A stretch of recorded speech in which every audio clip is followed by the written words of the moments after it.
Do you ever catch yourself scrolling through Craigslist or Facebook Marketplace and thinking, I could fix that? Well, welcome to the club. Today I'm going to help you buy your first project sport bike. The kind of bike that needs a bit of work but has a lot of potential. If you're new to bikes or working on them, you're in the right place. This is what I wish someone had told me when I was first looking for a cheap sport bike to work on.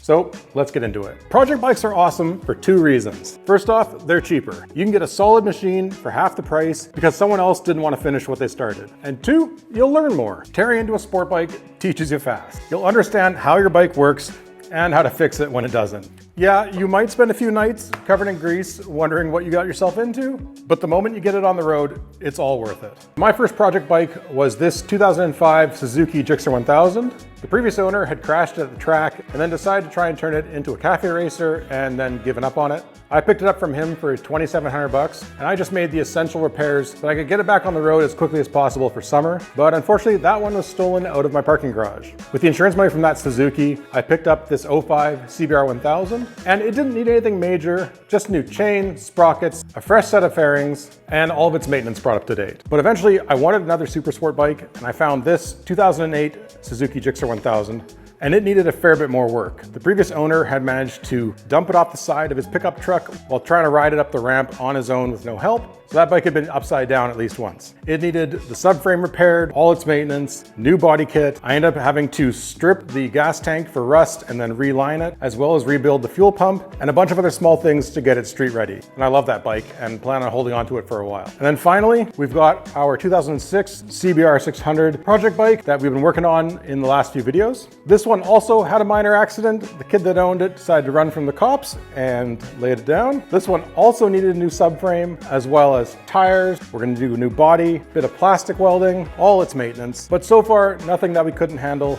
And with this list of tips and buying advice, you'll be able to find a bike that you can bring back to life as well. So let me show you how you can get a bike that you can take from this to this. Getting a good project bike comes down to some simple math. You've got the cost of the bike, plus the cost of getting that bike home, the cost of parts, and now we're not counting labor because that's on us. Any tools that you don't already have to complete some of the repairs, the basic maintenance costs, tires, fluid, brake pads, etc., and a bit of extra budget for surprises. And hopefully your total is a lot less than the cost of buying the same bike that had no issues at all. Before we even go look at the bike, we want to know some basic info about the model and what our rough budget's going to be. Is it a bike that there are parts easily available? Does the model you're looking at have any known issues or recalls? And if possible, before you even go look at it, can you run the VIN and check its registration status and confirm that there actually is a Regi or title that comes with the bike? Because it is a huge headache if you can't get your hands on that, unless you only plan on riding the bike at the track. Okay, so you found a bike that's actually worth going to see in person. Let's talk about the things that you want to look for and think about when going to check out a potential project bike. First things first, the frame.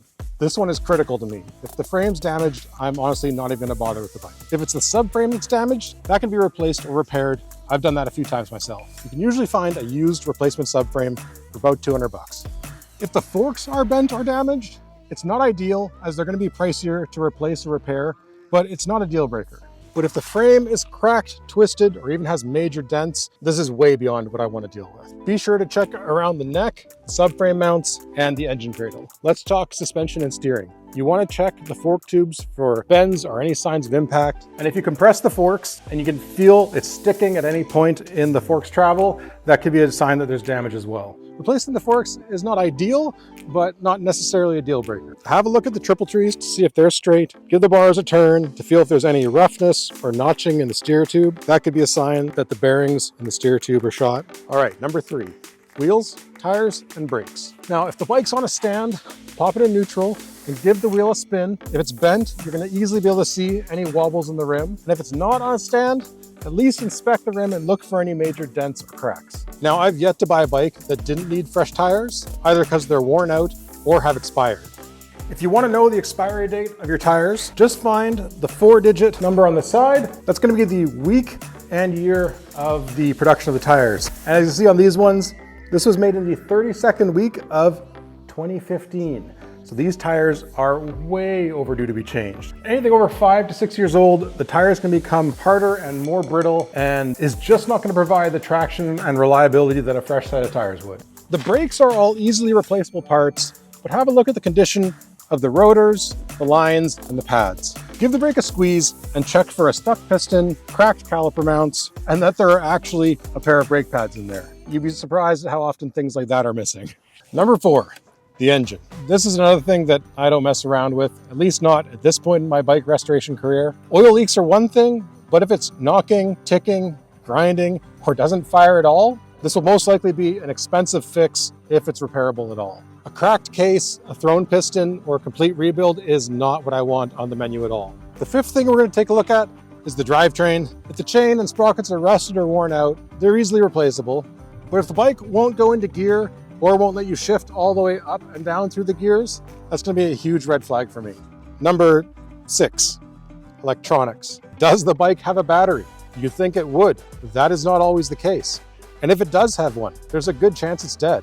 If you own a jump pack, I'd recommend bringing it with you so then you can check the gauges, lights, and signals. If you can, get a look at the wiring to see if it's split, frayed, or just plain disintegrated. Number 7, the bodywork.